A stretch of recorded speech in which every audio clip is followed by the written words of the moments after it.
Alhamdulillah, syukur kita kehadrat Allah Subhanahu wa taala.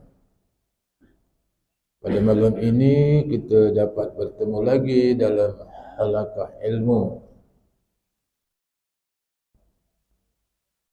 Jadi kita sambung semua pelajaran kita mengenai tajuk, kalau tak silap saya, taubat, bukan? Surah berapa itu? 118. Sambungan mengenai taubat.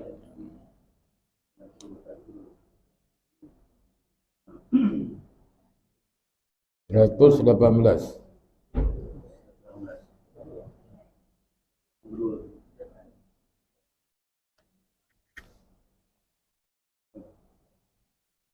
Baik dah. Baik. Biar.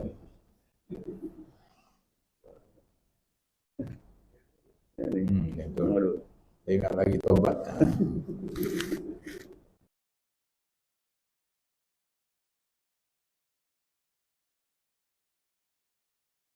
Peristiwa Isra dan Mi'raj. Ini cerita pasal taubat. Sebelum bertemu dengan Allah, Nabi telah terlebih dahulu dibelah dadanya oleh malaikat dan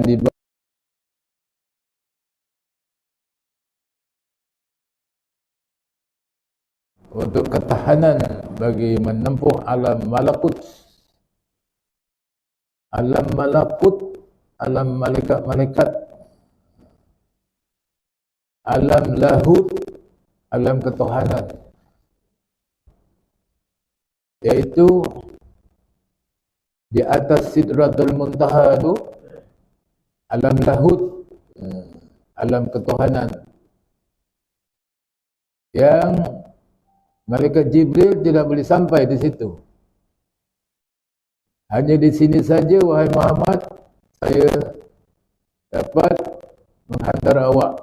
Lepas ini saya tak boleh naik lagi. Allah lah yang mahu bawa dia ke alam lahut untuk menerima sembahyang. Itu alam yang orang lain semua tak boleh sampai. Malaikat Jibril pun tak boleh sampai. Namanya alam lahut, alam jabarut, alam ketuhanan. Ini keistimewaan Nabi kita Muhammad sallallahu alaihi wasallam. Setelah diisi dalam dadanya itu hikmah, ilmu dan iman, menjadi kuat dia, diberi kekuatan oleh Allah. Dibersihkan hatinya, diberi kekuatan untuk menempuh alam lahut dan jabarut dan alam malakut. Kemudian berjuang semata-mata untuk menemui Allah dan di dalam perjuangan itu memerlukan hati yang bersih, dan untuk membersihkan hati ialah dengan istighfar. Bagi kita, untuk nak membersihkan hati kita, untuk jadi kita orang yang kuat, maka dengan istighfar. Siapa banyak baca istighfar akan diberi kekuatan oleh Allah. Rahsia kekuatan. Kadang-kadang orang itu dia tak tahu apa-apa, yang tahu dia istighfar. Dia banyak istighfar saja. Alhamdulillah, umurnya panjang. Diberi umur panjang, diberi kekuatan oleh Allah Subhanahu wa taala. Jadi kerana itu dekat sini pengajarannya ialah istighfar untuk kita jadi orang yang kuat. Dalilnya wajazidkum quwwatan ila quwwatikum wala tatawallaw mujrimin. Allah menambah kekuatan kepada kamu selain kekuatan yang ada. Sekarang sudah kuat, tapi kalau baca istighfar lagi kuat, ditambah lagi kekuatan. Biasanya doa ini orang baca pasal makan, sebelum makan. Wa yazidkum quwwatan ila quwwatikum wa la tatawallaw mujrimin. Allah menambahkan kekuatan di samping kekuatan yang ada. Jangan kamu ikut orang berdosa. Wala tatawallau mujrimin. Itu namanya kuat. Dan Allah Subhanahu wa taala memberi berbagai-bagai manfaat faedah kalau beristighfar. Faqul istighfiru rabbakum innahu kana ghaffara yursilis samaa'a 'alaikum midrara wa yumdidkum bi amwalin wa banin wa yaj'alakum jannatin wa yaj'alakum jannatin wa anhara. Kalau kamu beristighfar, Allah akan jadikan yaitu harta yang banyak, anak yang ramai, dan juga tumbuh-tumbuhan tanam-tanaman menjadi subur. Kelebihan istighfar. Hati adalah merupakan satu wadah atau bekas yang kita harapkan dari Tuhan untuk meletakkan nur dan hidayahnya. Allah sangat pemurah dan sangat penyayang. Allah akan memberi cahaya ke dalam kalbu yang bersih.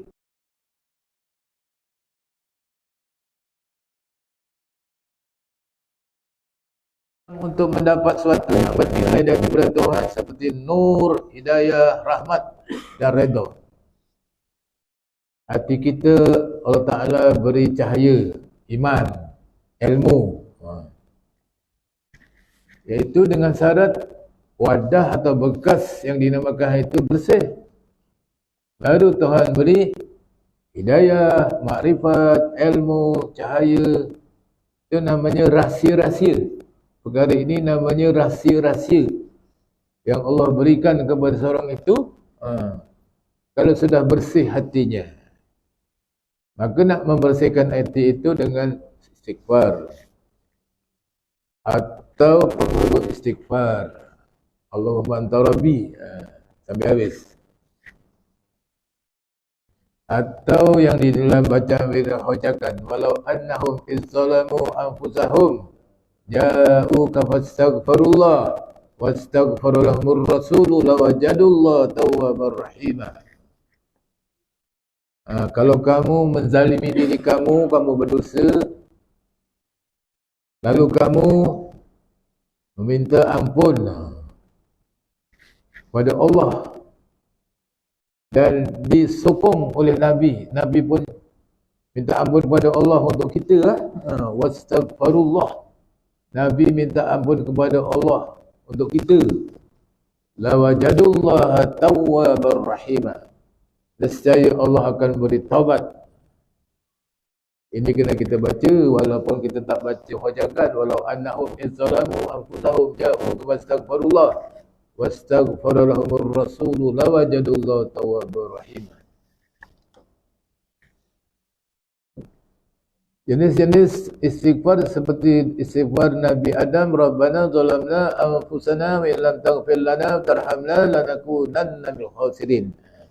Kita baca juga kerana Nabi Adam pun ada dia terlupa makan buah holi, lalu dikeluarkan dari syurga ke dunia ni lah, dibaca Rabbana zalamna, diterima.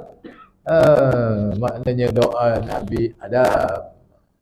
Dibaca cucu cicit Nabi Adam kita ni lagi banyak salah. Tapi kesalahan kita tu minta ampun pada Allah, Allah ampuni. Itu namanya hati dibersihkan dulu untuk kita mendapat nur, hidayah, rahmat, redha. Kerana sudah bersih. Imam Ghazali pada setiap hari Rabu beristighfar sebanyak 1000 kali. Sebenarnya kalau hati sudah disucikan dengan istighfar, akan bersihlah ia, akan bersinarlah ia, dan akhirnya akan mencapai ke peringkat terbuka atau kasyaf. Itu dapat melihat dengan mata hati nur Allah. Jadi nur hati kita itu sudah bercahaya diberi kasyaf oleh Allah, terbuka. Jadi Rasulullah sallallahu alaihi wasallam bersabda, ittaqu firasatal mu'min fa innahu yanzuru binurillah. Takutlah kamu firasat orang yang beriman. Sungguhnya ia melihat dengan nur Allah. Apa makna firasat? Firasat ni, orang yang lebih firasat, Tuhan beri dia ilmu kepada seorang itu, apa yang dia buat dia tahu. Firasat. Ada satu ilmu yang diberi oleh Allah untuk dia tahu hal keadaan seorang. Contoh, Muawiyah bin Abi Sufyan, Muawiyah, dia melihat wanita dengan nafsu, melihat dengan rasa gairah. Lalu dia pun tengok sajalah, bukan apa. Pergi ke rumah Sayyidina Osman.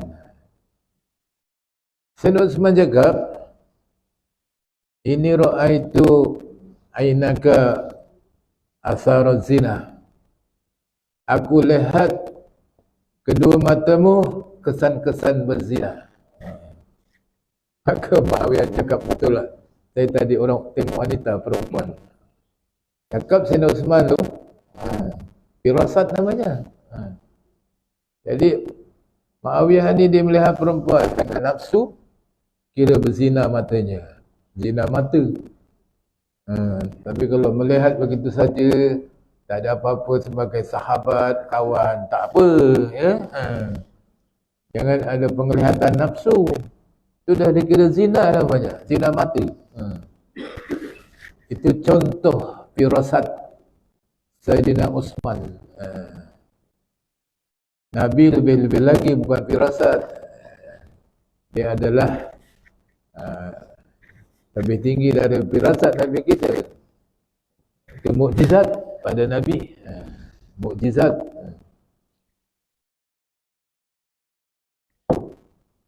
Dia nampaklah dengan mata hati mukjizat atau firasat ni. Jadi Sayyidina Ali contoh mukjizat Nabi. Sayyidina Ali nak pergi sembahyang subuh. Tapi dia lambat datang ke masjid.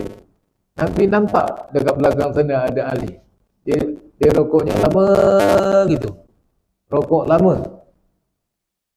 Sahabat-sahabat pun terfikir, kenapa lama sangat rokoknya ni? Sayyidina Ali, dia tidak mahu orang Yahudi tua, dia langkah, maknanya pergi jalan depan dengan orang Yahudi, tak mahu. Dia hormat orang tua, dia tak langkah orang tua jalan ni. Pada orang Yahudi tu, dia jalan perlahan sampai orang Yahudi tu lepas daripada masjid lah. Lepas tu baru Nabi sembahyang, ikut rokok terus. Jadi Nabi mahu supaya Sayyidina Ali dapat rokok bersama. Tak payah baca Fatihah saja, Allahu Akbar, terus rokok. Dapat rakaat. Lepas sembahyang, sahabat tanya, kenapa rokoknya lama ya Rasulullah? Aku tunggu Sayyidina Ali di dalam perjalanan. Dia nampak Sayyidina Ali. Mukjizat. Itulah namanya firasat, mukjizat. Kalau orang biasa namanya firasat. Kalau Nabi namanya mukjizat.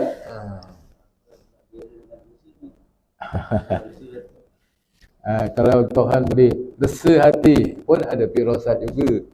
Ada resa. Firasat juga.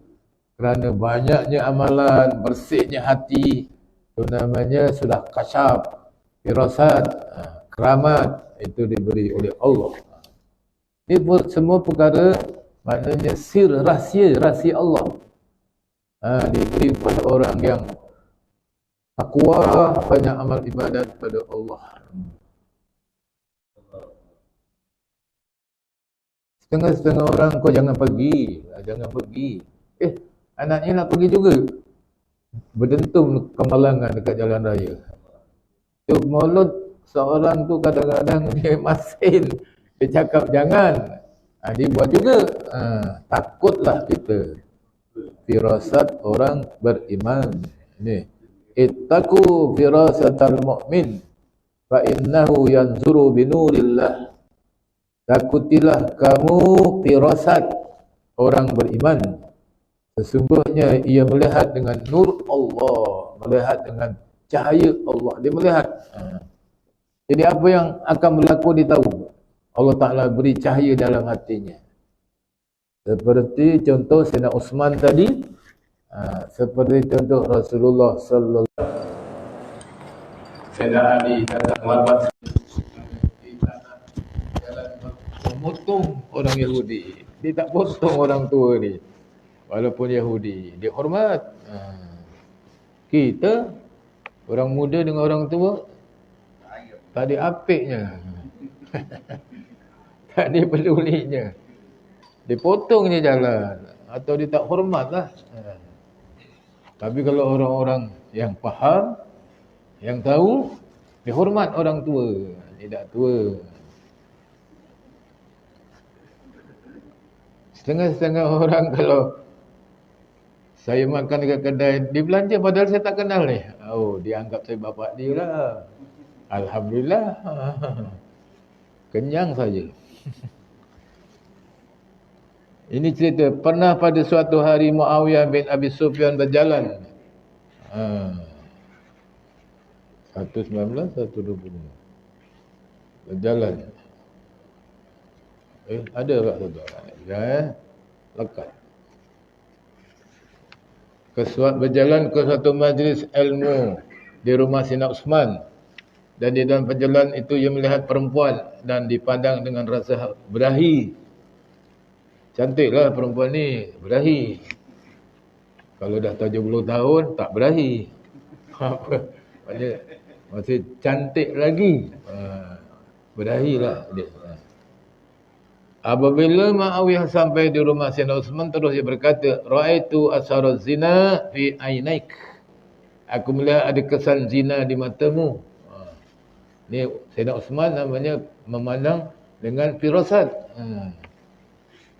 Macam nampak dekat mata dia tanda-tanda dosanya, maksiat lah. Sayyidina Umar dengan kasapnya dan dengan renungan mata hati dapat melihat di mata Muawiyah itu ada kesan dosa. Itu sahabat Nabi tinggi martabat. Uthman, Abu Bakar, Umar, Ali, semua ada firasat Tuhan beri pada sahabat-sahabat ni. Mudah-mudahan kita dah tinggalkan oleh Nabi dan para sahabat 1445 tahun. Mudah-mudahan adalah di antara kita yang ada firasat. Jadi kita takutlah. Dia boleh nampak benda kita buat yang tak betul, yang salah, dia tahu. Yang keempat, ini cerita pasal firasat sudah. Ya, kasyaf, apa nama, mukjizat, alam lahut, alam jabarut, alam malakut sudah diterangkan. Mudah-mudahan ada maklumat perkara-perkara ini. Dosa adalah sesuatu yang bahaya. Adalah pendinding, penutup dan penghalang dari pendapat nur dan petunjuk. Nur mana ilmu. Ilmu. Imam Syafi'i dia berjalan tengok orang perempuan bahagian betis. Dia renung betisnya tu. Betis orang Arab lain. Betis orang India lain. Betis orang Melayu lain. Dia nak buat kajian. Orang Arab punya dia besar tau. Macam keladi tu. Dia renung ya. Imam Syafi'i. Dia cerita pasal dosa. Dosa adalah racun yang membunuh bibitnya iman dan menyebabkan hati menjadi lemah, kaku dan mati dengan banyak timbunan dosa. Saya cerita Imam Syafi'i tak habis tadi. Jadi Imam Syafi'i ini merenung betis, lalu hafalannya hilang. Tak boleh hafal dia, lupa. Itu baru betis, bukan paha. Kalau kita pakai bandar, paha banyak. Dia dah lupa, dia mengadu pada gurunya, Waqi' namanya. Ada guru dia. Dia kata, syakautu ila Waqi'in su'al hifzi wa arsyadni bitarkil ma'asi. Dia mengadu kepada gurunya Waqi', wahai tuan guru, saya payah menghafal, dah lupa. Gurunya menjawab, fa arsyadni bitarkil ma'asi. Gurunya cakap, jauhkan, tinggalkan maksiat. Sesungguhnya ilmu itu tidak masuk di dalam hati. Sesungguhnya Allah tidak memberi hidayah pada orang yang melakukan maksiat. Tengok betis maksiat, tengok paha lagi maksiat. Lagi payah menghafal. Kelalen kabeh. Kawan saya belajar dekat Mesir 8 tahun tak balik, tak lulus Quran. Tak lulus Quran. Jadi lah dah 4 tahun tak tengah tahun 4 tu nak balik patutnya, tapi tak lulus Quran. Tak lulus lah. Dia bila di syafawi atau maknanya oral, ujian lisan, menghadap dengan Maulana ni, gigil, tak boleh baca, tak lulus lah, baca pun salah. Sebab dia banyak tengok perempuan Arab. Jadi susah nak hafal, bahaya, tak lulus. 8 tahun sekolah. Ini contoh tuan-tuan. Sebab itu minta maaf, ibu bapa menghafal Yasin tak hafal-hafal. Itu puncanya dosa, maksiat. Banyak istighfar, minta-minta ampun pada Allah. Ya Allah, aku nak hafal Yasin, tak hafal-hafal. Banyak maksiat, banyak dosa. Minta ampun ya Allah. Kalau baca ramai-ramai memang dia boleh baca walaupun tak tengok Quran. Tapi suruh datang ke depan cuba baca, belum tahu. Itu namanya Quran. Maksudnya Allah tidak memberi hidayah kepada orang yang dosa hatinya, ada dosa, tak dapat hidayah. Ini nak lulus Al-Azhar bukan mudah. Pertama sekali Quran. Yang dihafal tu bila ditemu duga dengan Maulana, boleh jawab ke tak boleh jawab. Tulis lain, oral lain. Paling-paling takut saya. Begitu maknanya ditemu duga, doa, gigil tu, takut. Kisah dan pengajaran. Wa an Abi Hamzah Anas bin Malik Al-Ansari khadam Rasulullah sallallahu alaihi wasallam anhu qala Rasulullah sallallahu alaihi wasallam lillahi afraha bi taubati abdihi min ahadikum saqata ala ba'irihi wa qad adallahu fi ardi fulatin, muttafaqun alaih. Wa fi riwayat li Muslim lillah asyaddu farhan bi taubati abdi hina yatubu ilaihi min ahadikum kana ala rahilati bi'ardil fulatin fanfalatat minhu wa 'alaiha ta'amuhu wa syarabuhu fa'ayisa minha fa'ata syajaratan fattaji'a fi dhilliha waqad ayisa min rahadati fabainama wa kadzalika huwa biha qa'imatan indahu fa'aza bi khatamiha summa qala min syiddatil farh Allahumma anta abdi wa ana rabbuka akhta'a min syiddatil farh. Cerita gembira orang yang diampuni dosanya oleh Allah sehingga dia berkata aku Tuhan, kata dia. Dia tersalah, dia suka sangat, salah cakap. Daripada Abu Hamzah bin Malik Ansari khadam Rasulullah sallallahu alaihi wasallam, maksudnya sungguhnya Allah sangat suka dengan taubat hambanya. Dari atas untanya itu telah menyesatkannya di hutan rimba. Dan suatu riwayat Muslim, sungguhnya Allah sangat suka hambanya bertaubat kepadanya dari salah seorang kamu yang berada di atas tunggangannya, unta, di hutan belantara. Maka untanya terlepas daripadanya dan di atas unta ada makanan dan minuman. Maka telah berputus asa ia untuk mendapatkan kembali untanya. Maka dia pergi ke pokok dan berbaring di bawahnya kerana berputus asa dengan untanya yang telah hilang. Maka dalam keadaan ia berbaring itu, untanya berdiri di sisinya. Datang untanya balik. Ini unta taat namanya. Taat tuan. Dah hilang, dah pergi, balik semula. Jumpa tuannya. Tuannya berbaring, cari ilham. Maka dipegang tali untanya. Kemudian ia berkata, sangat suka, ya Allah, engkaulah hambaku dan aku ini Tuhanmu. Terbalik, salah cakap. Pasal dia suka sangat sampai hilang fikiran dia. Dia telah tersalah cakap disebabkan terlalu gembira. Keadaan untanya yang hilang telah datang menemuinya. Kesalahan yang tidak disengajakan iaitu berkata, engkau hambaku dan aku Tuhanmu. Dia lalu minta ampun kepada Tuhan.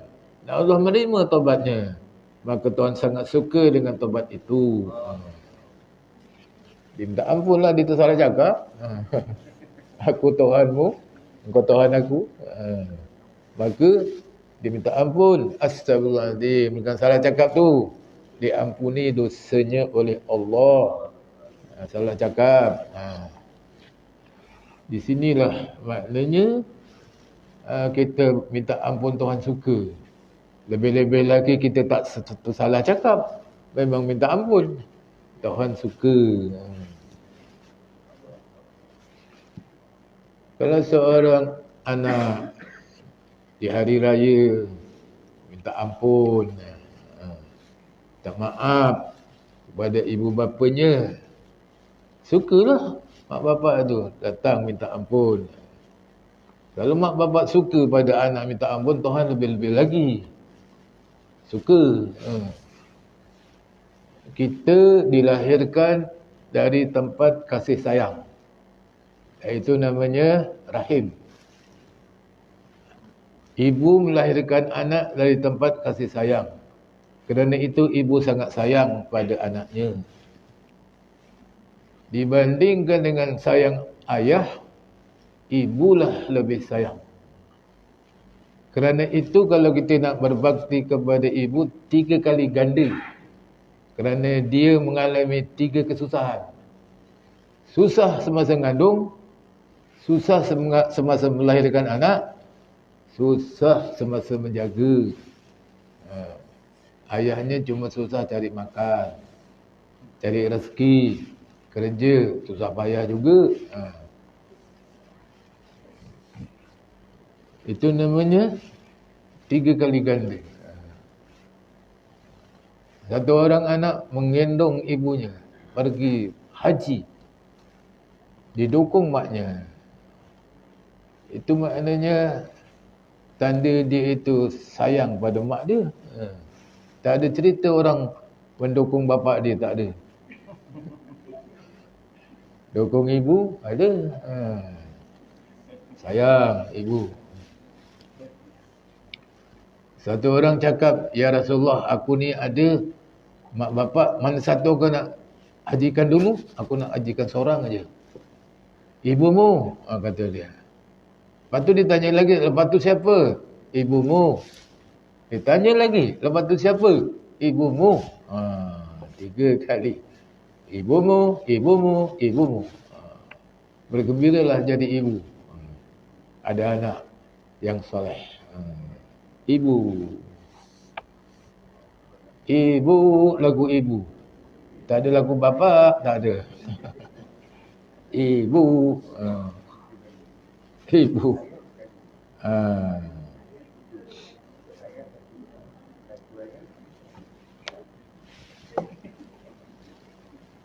Hadis yang lain kita beri maknanya panjang ni.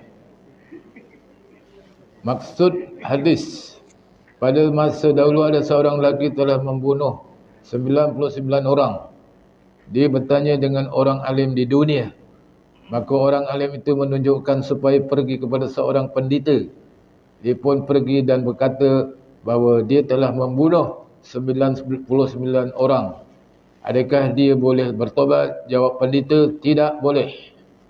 Lalu lelaki itu dibunuhnya pendeta itu, dan cukup 100 orang bunuh. Pendeta, mana orang yang tahulah. Boleh tak Tuhan ampunkan aku dosa? Aku dah bunuh 99 orang. Pendeta tu cakap tak boleh, dah banyak sangat kau dosa kau, banyak bunuh orang. 100 orang dibunuhnya. Kemudian dia bertanya lagi kepada orang alim di dunia, dan ditunjukkan kepada seorang alim dan diceritakan bahawa dia telah membunuh 100 orang. Adakah dia boleh bertobat? Kata orang alim, ya. Dan siapa ada halang, tiada siapa dan siapa ada halangan antara dirinya dengan Tuhan, adalah ke suatu tempat yang lain.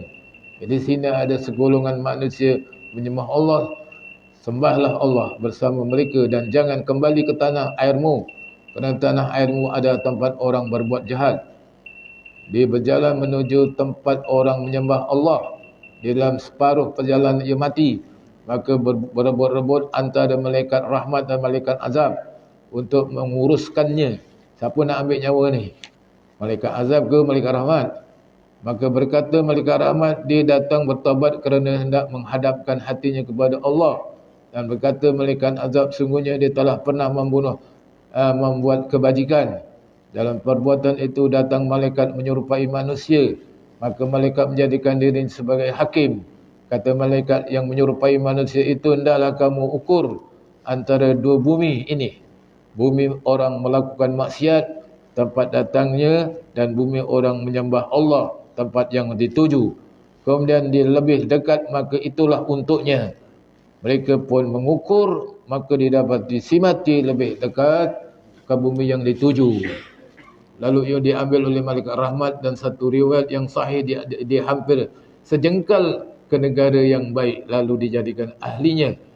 Dan di dalam satu riwayat yang sahih pula, maka Allah Ta'ala telah mewahyukan kepada bumi orang melakukan maksiat supaya menjauhkan lelaki itu, dan kepada bumi orang yang menyembah Allah supaya mendekatkan lagi kepadanya. Kemudian adalah kamu ukur jarak di antara keduanya, dan mereka dapat lebih hampir sejengkal ke bumi orang yang menyembah Allah, maka dia diampunkan. Dan suatu riwayat lain pula, dia menjauh dengan adanya ke bumi yang baik. Maksud hadis ini, manusia tidak boleh berputus asa dari rahmat dan keampunan Allah kerana sentiasa membuka pintu taubat dari hamba sebelum nyawa sampai ke halqum, dan sampai kebaikan yang dilakukan. Dan suatu kebaikan yang dilakukan itu adalah lahir dari hati ikhlas. Dan sesungguhnya dengan itu barulah lahir maghfirah dari Allah. Kesimpulannya, orang yang dah bunuh 100 orang ni, dia pergi ke negeri lain. Dalam perjalanan dia mati. Maka diukur oleh malaikat menyerupai manusia, didapati lebih sejengkal dari tempat yang dituju. Diambil oleh malaikat rahmat. Di sini jangan kita berputus asa, walaupun ada melakukan dosa dulu-dulu, hendaklah bertobat. InsyaAllah ingat doa orang sufi. Hari ini lepas Isyak ada tahlil. Jadi kita tangguhkan sampai di sini saja. Bismillahirrahmanirrahim. Alhamdulillahirabbil alamin wassalatu wassalamu ala sayidina Muhammad wa ala alihi wa sahbihi ajmain. Allahumma ja'al jam'ana hadha jam'an marhuma wa tafarruquna min ba'dihi tafarruqan ma'suma wa la taj'alhuma fina wa la ma'na wa la man yatsbawna syakka wa la matruda wa la mahruma wa hab lana musi'ana li muhsina muqassirina li 'amilina wa hab lana kullam jiril karim ya rabbal alamin. Subhanakallahumma bihamdika asyhadu an la ilaha illa anta astaghfiruka wa atubu ilaik. Bismillahirrahmanirrahim. Wal 'asr. Innal insana lafi khusr illa alladhina amanu wa 'amilus shalihat wa tawasaw bil haqqi wa tawasaw bis sabr. Walhamdulillahi rabbil alamin. Taqabbalallahu minkum. Bulan depan doa orang sufi. Allahumma ya qadiyal hajat sampai habis.